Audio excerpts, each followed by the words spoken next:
So this has been a never-ending project for me. I got an old Montgomery Ward Powr Kraft variable speed drill press. It's got a DC motor into it that originally hooked up to either a rheostat or a potentiometer here where this rubber button is, and you'd just be able to dial in whatever speed you wanted it to go. And it's intended for woodworking. You've got a couple different stops for how far do you want it to plunge down, locking in that in the area, etc., etc., etc. Locking it so it can only go down so far, blah, blah, blah, blah, blah. So it was a nice one back in its day. Other neat stuff about it, you could loosen up the handle back here, and this whole head would turn on an angle so that this was a cutting head. You can put a bit on so that you can do routing. So you can literally just take the head and turn it while it's still on the post and turn it into a router. Or you could just use the drill bit, right?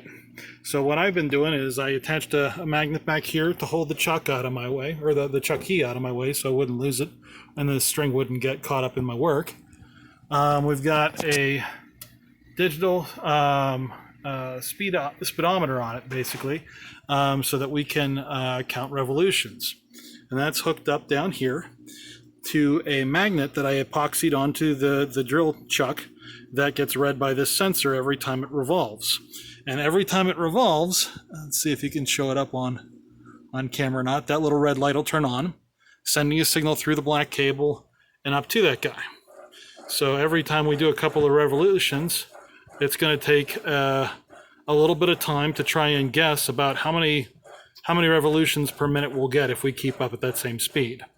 So that'll change live as the drill is going, depending on how hard we're pushing it and what material we're pushing it through.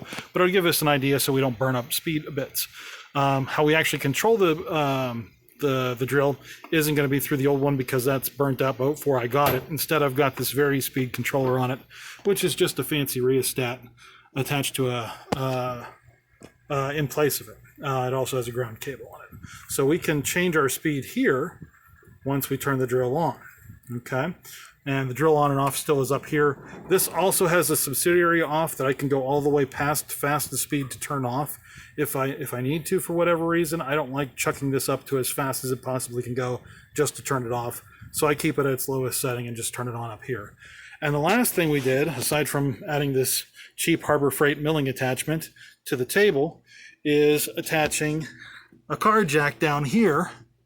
We bolted on a piece of black iron end cap for a pipe and cut a groove in it to go around this blade here so that it keeps it centered, and bolted it to the table. And now a child can go ahead and raise the height of that table instead of me picking up all that weight every time I want to do some different work. See how easy it is. It only goes a little bit of a time, but it does it. And yes, it is a freestanding drill unit that I cut a hole through an old sewing table and planted it through so that I could do that. But that's a heck of a lot cheaper than all the alternatives for getting a variable speed drill that I don't have to change belts and pulleys and stuff like that on. This is fun.